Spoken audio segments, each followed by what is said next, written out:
So what's your quote, Mike? My quote. Um, all right. After we've given some advice there, here's my quote. Be wary of the man who or woman. So be wary of them who urge an action in which they themselves incur no risk. I Hmm. like that quote. One to And five. Can't use three.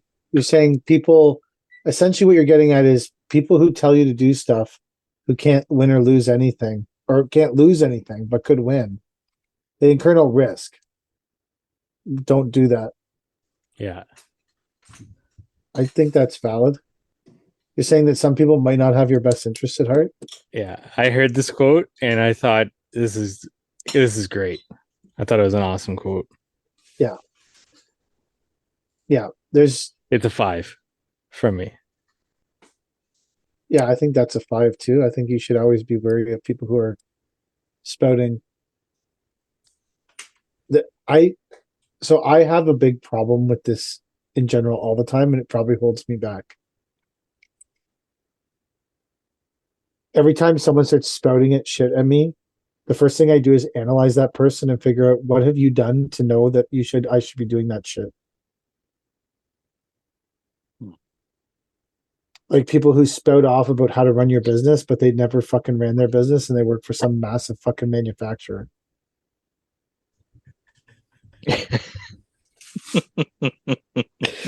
I have a trouble with that, especially because there's I'm being honest. business I would say owner. that to anyone who's Mike. Like, I know you're laughing, but I would say I really struggle when people are doling out business advice who have never owned a fucking business. It's Yeah, I that I struggle with that. I would rather listen to Chase Gallagher's fucking business advice than some dude who never owned his own fucking business, because at least that guy's out there owning a business. Say yeah, what you want about it. He owns his own fucking business. People who are working for all these conglomerates and all these people that want to give all this fucking advice every winter to everyone on touring fucking on all these, like, and I'm not picking on any one single manufacturer. All of them are doing it. I participated in it. Although I think you'd be hard pressed to find someone I was giving business advice to during my time at Conperm, but I think I was just trying to survive mentally. I just, it frustrates me. And that's exactly what that quote is about. There's a bunch of people with no fucking risk to themselves giving out mass amounts of business advice every fucking winter. That's what drives me nuts about all this fucking shit. And that's how I end up not knowing my numbers and using my same yellow piece of paper.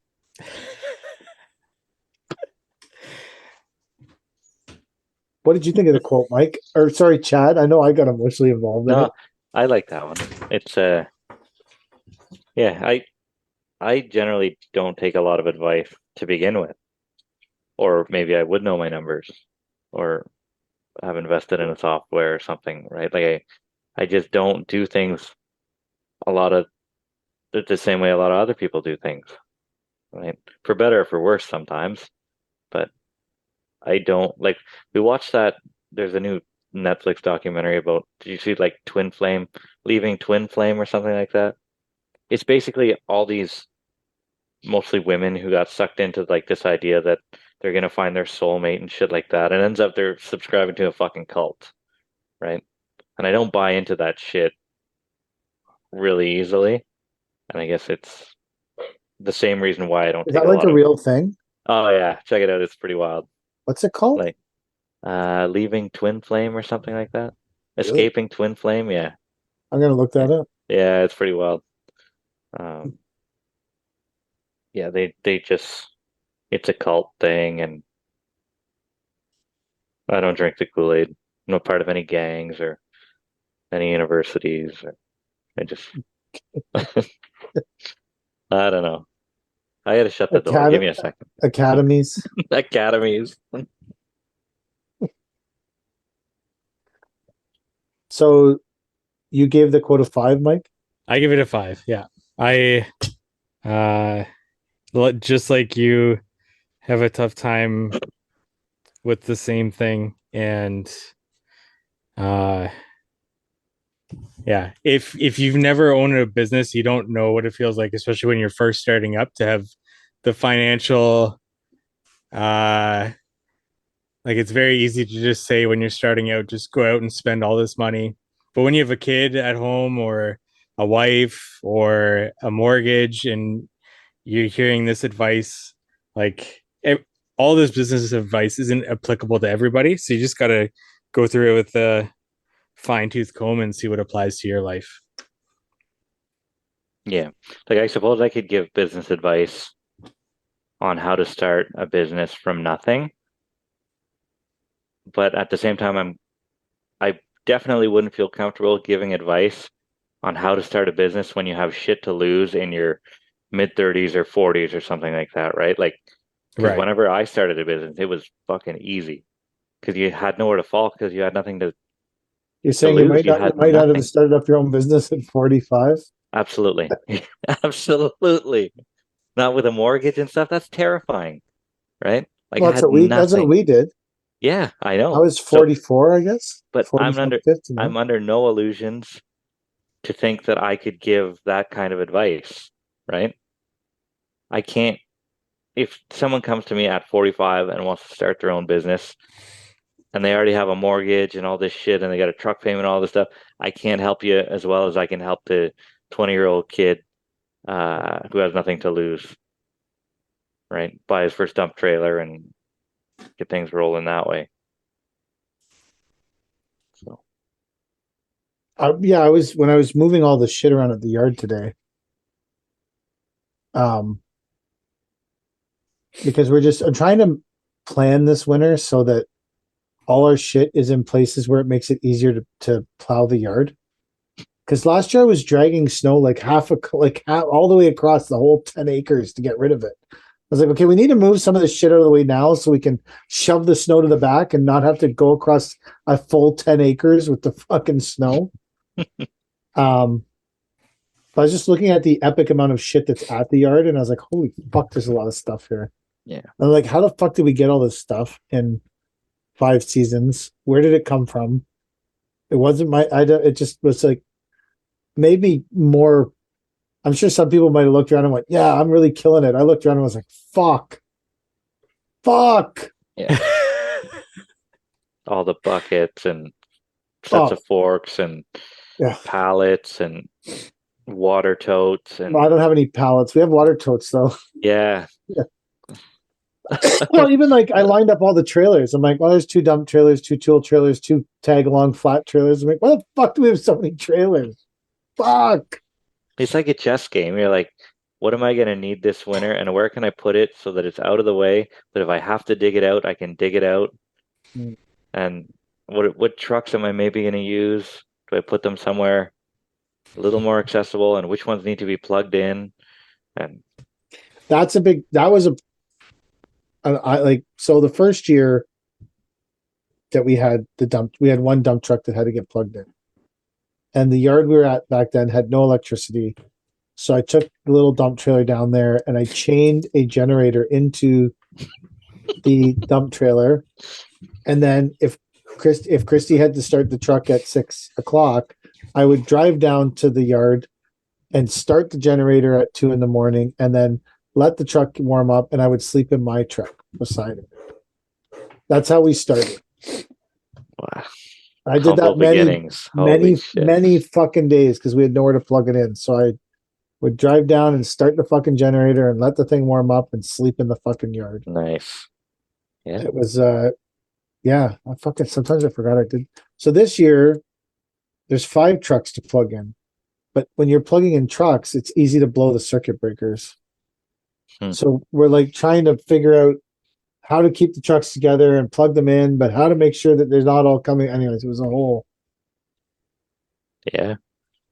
rigmarole that went on all week. The whole burying conduit and getting plugs. And today I was just moving the shit around to get it all out of the way, so that we could plow this. And then the yard's also full of like transport trucks with van trailers, and so like, okay, some of these things got to move. Like, so at least have a couple alleyways where I can push the snow This year I want to be more prepared and maybe have a better go at winter.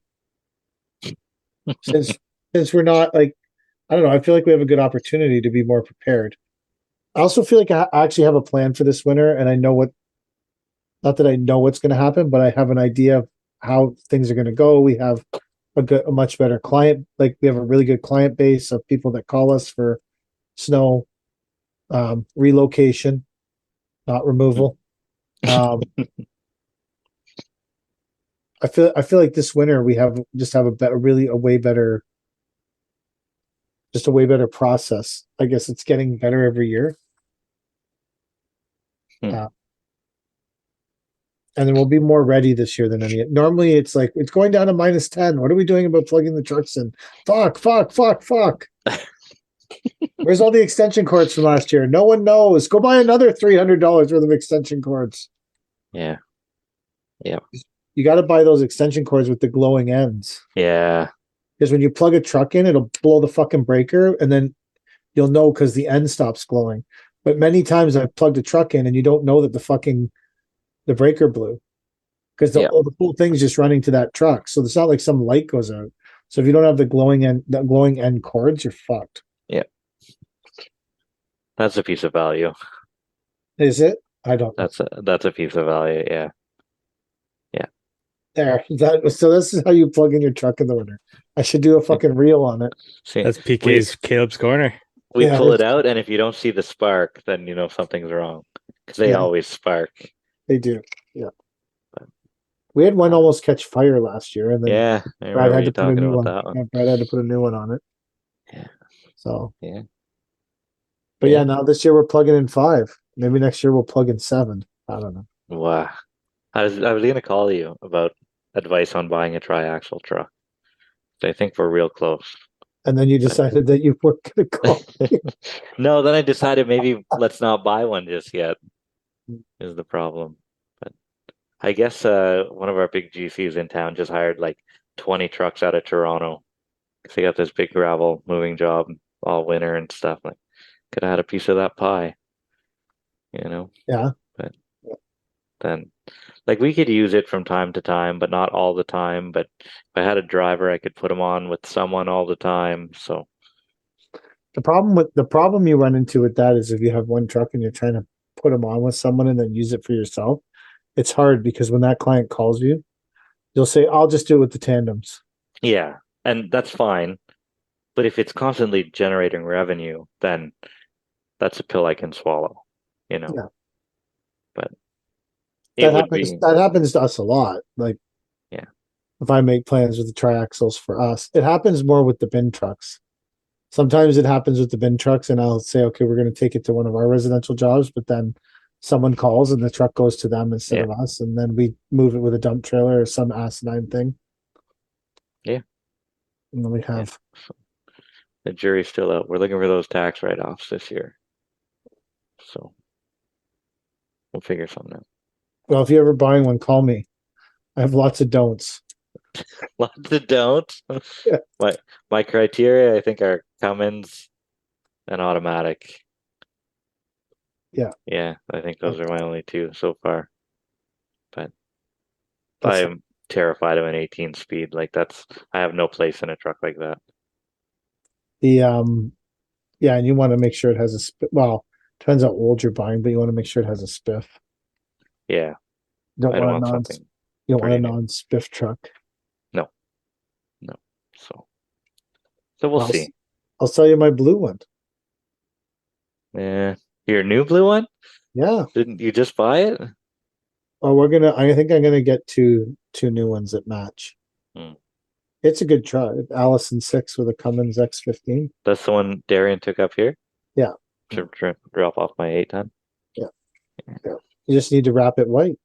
It already Wrap has it white. already has a black box on it. Perfect. What? Yeah. Do you remember when you did that half white, half black truck? Yes. What happened to that? Like, why did that not stick around? I don't know. I just didn't. I You- don't think I ever really liked it, but Kelly and Cody were really into it. And then the next Oh. year is like, we're wrapping this all black. Oh, so did you wrap the whole thing black or just half of it? No, just half of it. That one has a line down the middle if you really look at it. Does it? Awesome. I love that. Yeah. I was like, well, we're not doing this anymore. I don't really like it. So we It's a wrapped. neat concept. I like that. It was fun. Yeah, it was fun. But I think we're going to wrap all the trucks next year. Black. Yeah, like, and I'm going to do the gold. And I've never really had like a fleet thing going on, Oh, I love the fleet thing. but it doesn't, yeah, I never, the only reason I'm thinking about it is because I feel like next year could be a tough year and that having some brand recognition around town might help Hmm. us. Or having brand recognition, whatever you want to say it is, um, even for anything we're doing, to have all the trucks kind of match, because there is quite a few trucks. There's 5 big trucks, and which they all match except for Darian's. He needs his wrap, but other than that, they all match unless we sell it. Then I'm just buying black trucks to begin with, because I'm only buying brand new ones, and they're going to be all black. But the 3 bin trucks all are identical. They're all black. There's 4 pickups that need to get wrapped that are all 2 are white, one's black and silver, and one's brown. But none of them. One of them has branding on it, but it's a black truck with flat black branding, so you can't really see it. See, I like that. That whole ghost concept of Yeah, but I want to still like keep them murdered out, but just do the gold. We have Yeah. the gold crowns on the bins. yeah. But I think we're gonna do them all because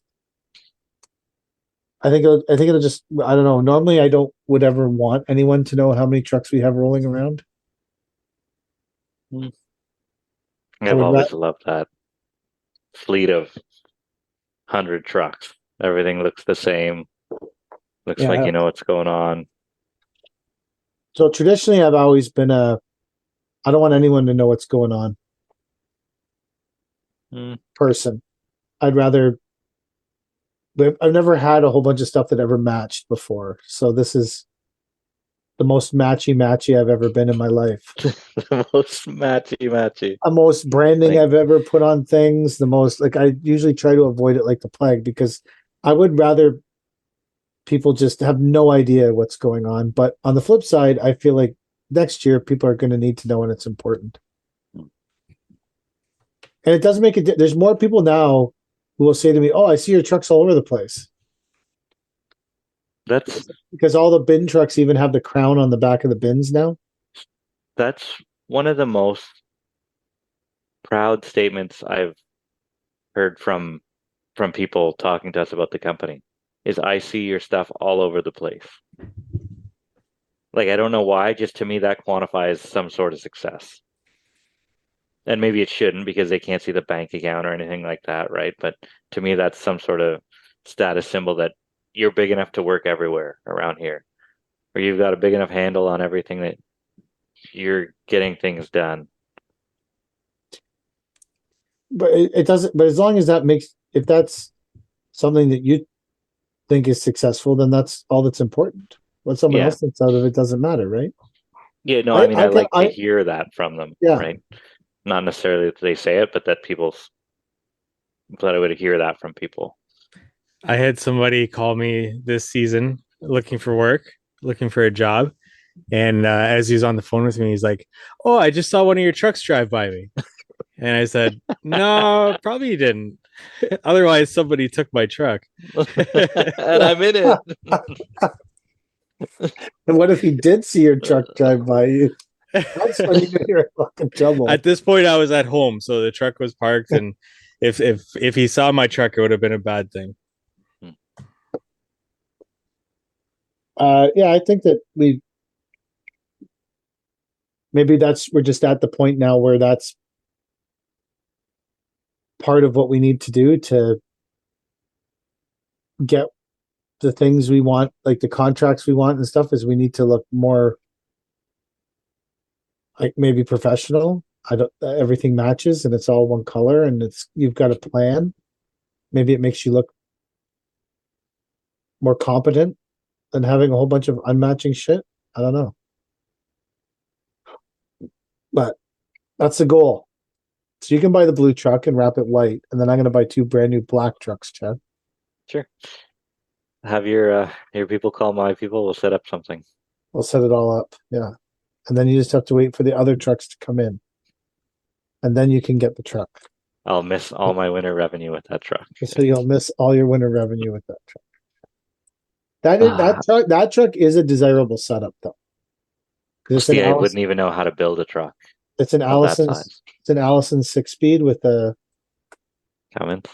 Cummins X15. So that's a desirable, like, Yeah. that would be a switchable. desirable truck. Yeah. It's reliable too. It makes 500 horsepower, 505, I think. Really? So, I could push it from my yard to the Rush dealership down the road if we ever had really? to. Yeah. Oh yeah, like the Rush is like 2 minutes down the road in the opposite direction of the quarry. Well, currently the grill's falling off it. So, well, there's a why is the recall. grill falling? I don't. So you know what? When you see, I don't know if you know what the front of it really looks like, but there's like a big ring, a big silver ring that is over the grill. When they put those on in the factory, they put them on with double-sided tape. Oh, great! So exactly what you want out of your $350,000 truck. So that one was $225 plus tax, but to be fair to it, so maybe if I had spent $300,000, I wouldn't have got the double-sided tape That was only $225 plus You tax. can't get a tandem for that now. No, you can't. Yes, buying that truck in 2021 was smart. I don't always do smart shit. In fact, I do a lot of unsmart shit.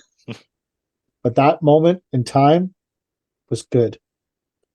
Well, I figured out that. So we were this week. I was looking at a new, and I know you'll be like, fuck, what the fuck are you doing? Oh, but I was looking at a new Bobcat T66. Oh my goodness. I knew it. So I've never had any bad experience with them, and I really like the guys at the dealership. And I don't know. Anyways, I've been irritated. I was looking at it. It's the new model, but it's comparable to a 595, which is the one that I have that I really, really like. So I did the math on it. So approximately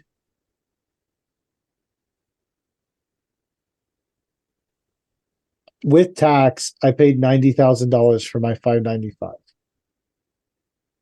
With tax, right? So if you do it's probably like 75 grand, and then there's 15,000 in tax, maybe. No. So there's about 9 grand in tax. Is that what it is? I don't know how to back that out. Well, if it's 100 grand, it's $13,000 in tax, right? Okay, keep going, Chad. Work yourself back. I'm not a numbers guy here, so neither am I. So it's probably like 10 grand in tax. From 90 grand? Mike, do you know how to work this out backwards? Sorry, I wasn't quite paying attention. I think a good way to go is what's 13% of 90 grand?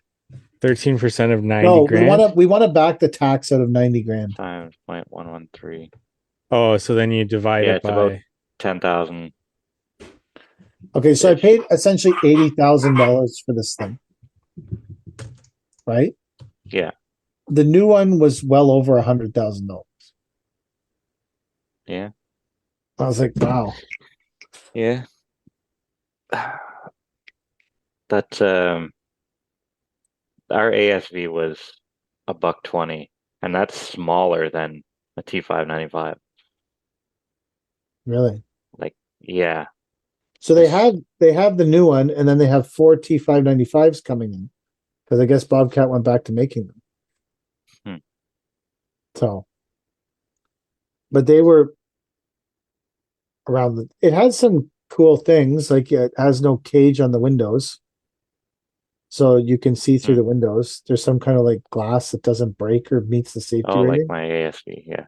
Is it so the ASV has glass? Yeah, it has no cage to it. So how big is it? It's a 65, so T595 would be like a SVL 75, right? So it would be one size smaller than both of those machines. So it's like a SVL 65. Yeah. or a T So, 50 which something. to us, the defining factor is that size machine can't lift a pallet of brick without taking a couple layers off. So why did you buy it? It's a soil machine. Okay. It I'm doesn't just do a lot wondering. of brickwork. Yeah, it's like you put the power rake on it, or it floats off above the really wet shit. The tracks are nice and wide and stuff. It's fast. Yeah, that's its main purpose. So were you tempted to buy the bigger one, or no? You wanted it that size specific? No, we needed it that size so that it could float, because our Bobcat T595 and our SVL 75 were too heavy to do the work that the little ASV could do. You're worried about them sinking. Yeah. Yeah. Okay. So I especially see in a the lot of fall. soil, but I see a lot of soil people with ASVs. Yeah, and forestry guys for some reason all run ASVs and stuff. There's something Where did about you get them. it from? Uh, Delta Power Equipment. They're like a farm place around here. Oh, so if it needs service, there's a local dealer? Yeah. Like my partner bought the exact same machine as I did. Mine shit the bed in Embrun, which is we were on a job and an O-ring blew. They came right out that day, and his shit the bed in Kingston, same O-ring. They were out there that afternoon to fix it. So that was all right. That's great. Yeah, it was more than what we'd expect. Yeah. And they have this thing like warranty for your track never to come off or something like that, which is awesome because I can't stand putting tracks back on machine. Yeah, I don't do it. I just call someone. Yeah, I would call someone. But Because by the time you spend any time on it, you wasted more time than it cost. yeah, for sure. Yeah. If we blew a track off, I'd say go for breakfast. I'll call the dealer. Yeah. I used to struggle to put them back on. There's nothing worse than that. We blew a track off an MT like Yeah. three. So we had the reason you want like here's the whole reason I bought the S70.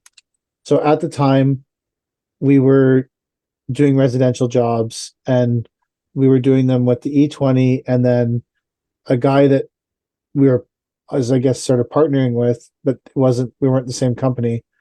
He had his own company and we were just subbing. We're just working together. He had an S70 from 2007. And so we're using this E20 that I had and this S70 on every job. And then one day his S70 blew up because it's from 2007 and not very well maintained. And when that happened, they shipped us an MT. We rented an MT, and then the track flew off that. Great. Within 3 hours of us getting it. So I was like, fuck these things. And I literally called them the next day and said, do you guys have any S70s right now? Because I went home that night and I was lying in bed staring at the ceiling. Like my entire season, because I had a lot of residential work lined up that year, like my entire season is based on some other dude's 2007 poorly maintained S70. That seems like a terrible call. Yeah. That seems like an awful situation to be in. So I called them and I said, bring an S70 tomorrow with forks and a bucket. And they brought it. There you go. And then I signed the papers on the hood of the truck. And my only requirement was the loan had to end at the same time as my other two Bobcat loans. So all the loans end at the same time, even though I bought it much later than the other two pieces. I think many a landscaper has signed paperwork on the hood of a truck for a new machine. Probably, yeah. Yeah. Even the 595, I called them and they just brought it the next day. I was like, bring me a 595 with a bucket and forks. Could you imagine trying to do that last year? No. Or the year before? Yeah, no. They would laugh at you. Yeah, they would totally. But I think the time is coming back around where they can bring you out a piece of machinery pretty quick. Yeah, I think there's going to be stuff. I guess it depends who you're dealing with, but soon you'll be able to call the repo guys, bring me this guy's piece of machine, and I'll sign the paperwork on the truck. Machine. Absolutely. That's what's good. I agree with you. That's what's going to happen. We're going to there's going to be all kinds of machinery that's been repoed, and people are going to be able to buy it, and then that is going to kill the new machine market. Yeah. There's a whole bunch of fairly new machines that are getting repoed, and people can buy like a 2021 or a 2022 with a couple hundred hours on it. I was looking on Facebook, and some guy had a 2022 KOX 4-ton with a NCon tilt rotator and whatever, I don't know, 5 different attachments. And it had like 175 hours on it or something. And the guy was like, "Yeah, this is for sale." Man, that is a big investment in shit to Yeah. put it for sale already. Yeah. Like you're probably close to 200 grand. You're probably in it for $150 or so. Excavator's worth 100. Yeah, I can't remember what I paid for my 040. Well, how long have you had it though? This will be the year number 3. So But I paid add the 20. steel wrist right out. I was gonna say add 20 grand to it Yeah. from when you bought it. So say it's worth 90 grand. Just that NCon is worth, just the tilt rotator is worth what, 35? Yeah. With the buckets, 35 or something. Or it was whenever I bought And then it, there so was maybe like newer. there's like 5 attachments. So yeah, you're right. Probably like close to $150, $160. Yeah. It's like, man, that's a big investment to having that thing to be flip flopping it around and trying to get rid of it. Trying to get rid of it, yeah. Somebody took advice from somebody that didn't own a business. Probably. Probably. Yeah. Someone took advice from somebody who didn't own a business and bought a tilt rotator and then realized, huh, I only use my, I think, yeah, I only use my 2-ton excavator every single day. I should buy a 4-ton. And then you find out I didn't really need a 4-ton. What I really needed was another 2-ton excavator. I would get rid of both my 2.5-ton and my MT100 if I had to keep my 4-ton with a tilt rotator. Without a doubt. And then if you had to get into this, but how much small space, like small access work do you do? Not much. Like, so you'd be better to sell your 2-ton and just rent it when you need it. Yeah. Yeah. That thing hasn't left the yard in 3 months. It's out now, but before that, it hasn't left in 3 months. The 2.5-ton shovel. Yeah. So, how many hours are on it? 400 and some. How old is it? Same year as my 4-ton. So 2 or 3 years old. So mine is 9 months from being paid, and it was 6 months from being paid, and it was a 5-year loan. So was it 2018 mine? Yeah. No, yeah. 2018, and ours has 1,300 hours on it. Wow. So we use that's how much we dig in small spaces. Like, yeah. I only send mine out to do tree work whenever the 4-ton's busy. Like, if I have the choice, I'll always take the 4-ton. For even if it's a small patio, I'll take the 4-ton. Just because it can clean up after itself. The 2-ton can't clean, like with the bucket that's fixed, it can't clean up after itself. What do you mean? Well, if you're cleaning up with a tilt rotator, you have maximum of 1 bucket of shovelable material into that bucket at the end. With a fixed bucket, anything that you can't scrape flat or whatever has to be hand shoveled into the bucket, right? Okay. No, it's just. Well, I'm not disagreeing with you. It's just the cleanup is way easier with a tilt rotator. That could be true. I've never had one on site, so I can't say yes or no to how much better it is. Yeah, side scooping and all this stuff, and it makes you lazier. Absolutely lazier. So I feel like if I'm digging a patio, I can dig a whole patio without a laborer and not have to shovel anything. That's just me. But I'm not saying everyone. Rectangle, and then the patio swoops off to the side in a fucking walkway that goes to somewhere, or there's a round fire feature in there too, and So I'm saying if I had a wrist bucket, Okay, a wrist bucket. I don't have a wrist bucket on the. That makes things a little bit Yeah. easier, but so still, I get what you're saying. But as long as you think as long as it's faster for you, not that you yeah, think you know it's faster, you know what the difference is. yeah.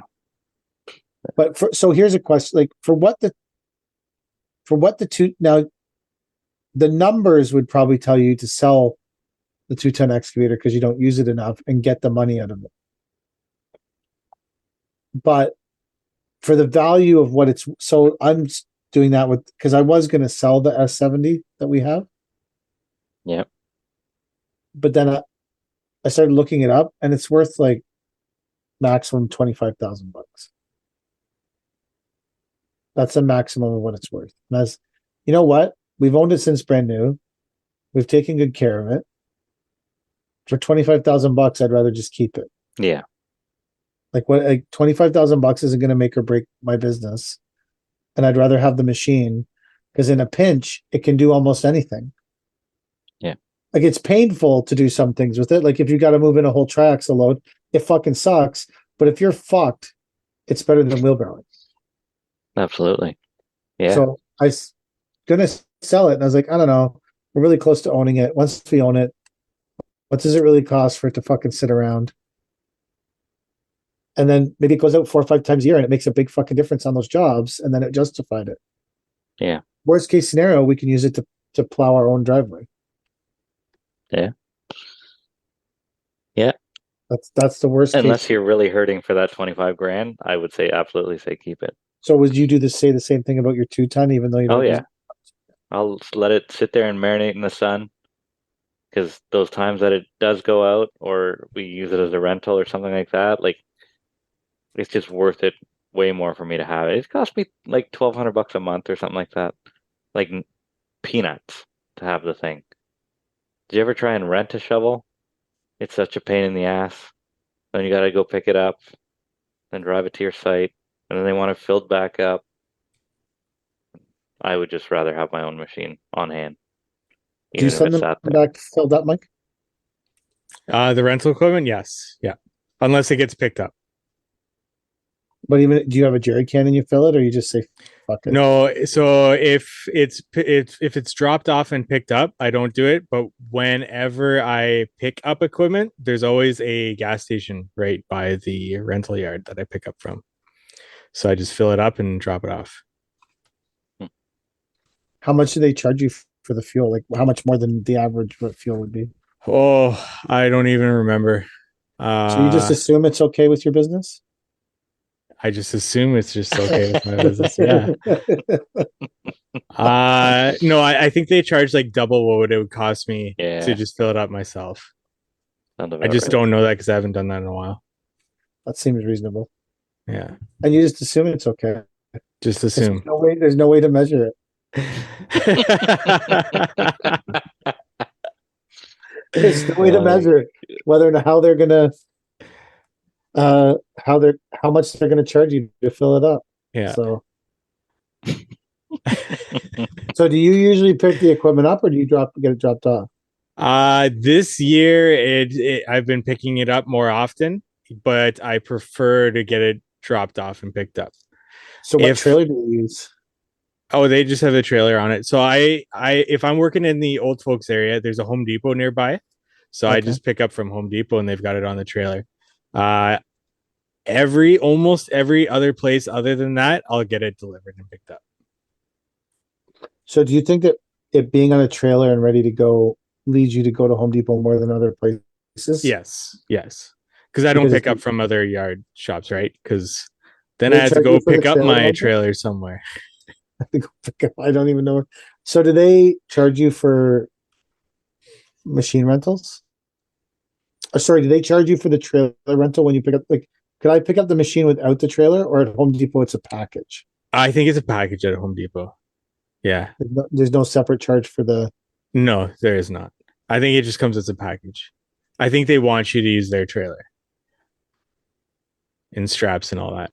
When you're calculating renting, because I'm actually thinking, because I was looking at the skid steer, because I think we're going to need 2 skid steers on that Peterborough job, like 2 big ones.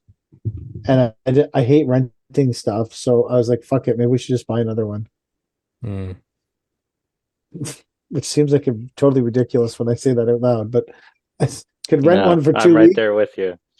Could rent one for 2 or 3 weeks and just do this job, or I could just fuck it. I'll just make a 5-year commitment to a new one. Like that seems super crazy, but anyway, that's what happened. That's the truth of the matter. So I was, because if you're going to have it 3 weeks, you might as well have it a month. Yep. Because a month is the same cost as 3 weeks. And do you factor that kind of stuff in when you're like, No, if you're I just looking at a go job, straight by day rate. So if I'm quoting a project, I just go straight day rate. So however long I'm gonna need it. even though you might get a break on it. Yes. Yeah. Yeah. Yeah. That's a good way to do it. As long as That's as long as you win the project, for sure. Yeah. Because you could get carried away with any of that and start adding boxes of glue and extra 17 more bundles of pavers to every project. You just don't want to get carried away with that. Story. I never told the story of the craziest shit ever for someone. So we were working for we were subcontracting a job at a church, and we were prepping for sod. And there was the sod company was supposed to lay the sod. We were just doing the prep. So we're prepping, and I get this phone call, and what? It sounds like it could be bad news. So we're prepping, and I get this phone call today. Do you guys have 10 skids worth of sod prepped yet? Because we got this extra 10 skids on this job. And I said, sure.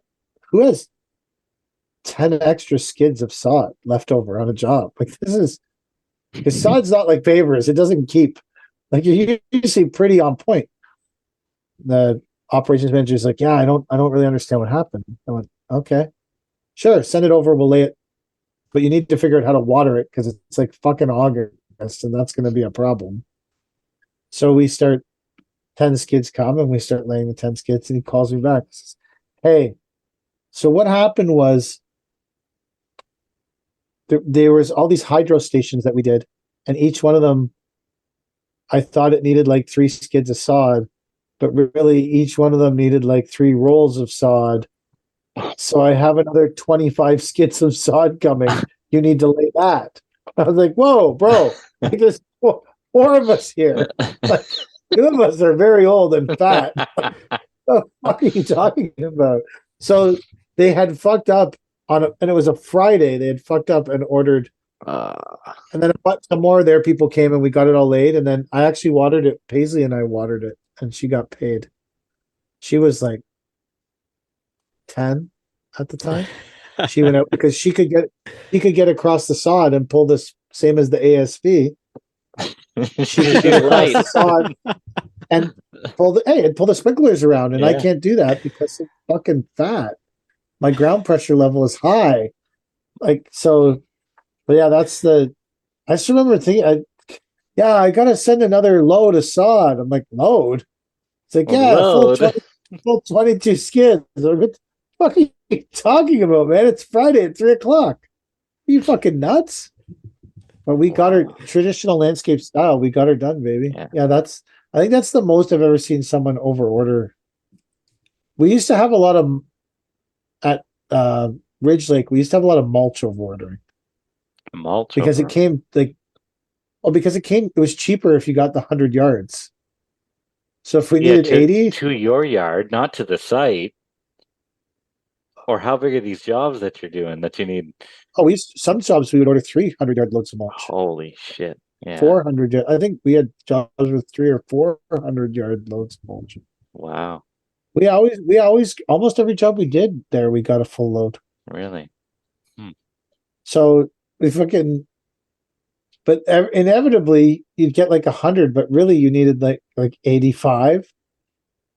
But when it gets delivered, you still really only need 85.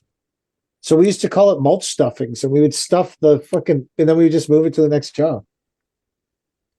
Yeah. We would stuff 1 tons and stuff the tandem, and we'd just stuff it and jump on it and pack it down and stuff it. And sometimes you'd put the box up and it wouldn't move because we had compressed it so much to try and get it all in. Yeah, mulch was a big over ordering. Hmm. That was something we used to over order a lot. That Are we good? We're done. No, I Yeah. got one more quote here, guys. Oh, we've got a quote. Oh, My- Chad's my- quote. Chad's My quote. 11th hour quote. Then we can all go to bed. I've been thinking also while you guys have been talking this episode, I've got a couple segments that I've planned for this coming week, including one Okay. titled "Let's Spend Chad's Money," because you were talking about a screening machine. So I went on to AliExpress and found some screening machines from China we could spend your money on, and I can't wait for that one. All right. This Wednesday, we spend Chad's money. yeah. There we go. I'm down with that. You Okay, ready what's for your this one? quote, Chad? The successful man will profit from his mistakes and try again in a different way.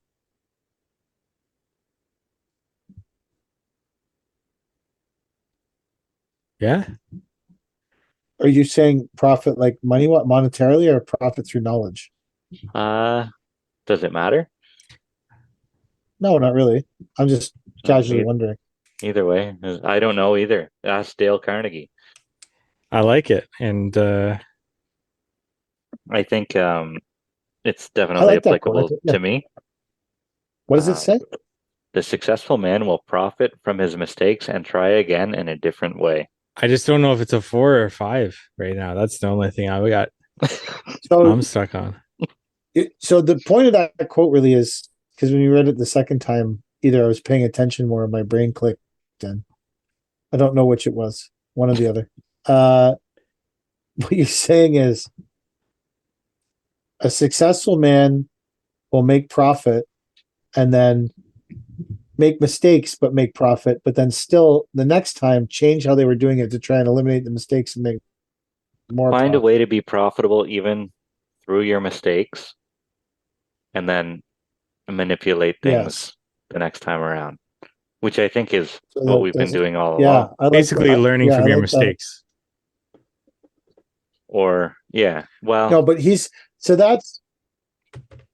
that's one of the things that frustrates me is the whole you have to lose and fail to win.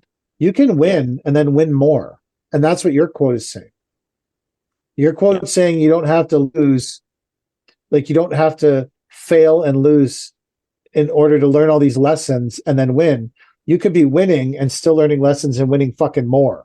Well, it's also not really a failure if you learn something from it too, right? And are able to apply what you learned from that failure to something in the future. So that basketball player would argue with you and say a failure is a failure. You ever seen that interview with that guy? No. They were talking about his season, and he was, well, actually, he was more arguing maybe to your point. It wasn't a failure just because they didn't win the championship. Was it AI talking about practice? No, No. it's not AI talking about. Talk about practice? I don't think anyone even knows who that guy is anymore. No, I don't know. Now, when you say AI, they think it's like a computer generated thing. Oh, I really like right. that quote. I'm giving it a 4 out of 5. That's good. I really like it. I hate the thought that you have to lose. Yeah. Chad? It's a 5, I think. I think that's how we've done it all along. Maybe just without knowing it. Maybe it's a 5. I'm gonna Yeah. change my. I'm going 5. I was going to go out on a limb and say 5 because PK said 4, but yeah, I'm going to stick to 5. Dale Carnegie, author of How to Win Friends and Influence People too. Really good book. So I should do that. Maybe I'd be a better neighbor. I should read that. I think that's what I'm going to put on our Paver King shirts next year. What, be a good neighbor? Be a good neighbor. That's good. Be a good neighbor. And that way, if someone comes and starts giving anyone a hard time, they can just turn around and say, be a good neighbor. Be a good neighbor. It's all about being a good neighbor. All right. Are we good? That's it. Okay. Wednesday edition. We're spending Chad's money. And that's the end of the podcast.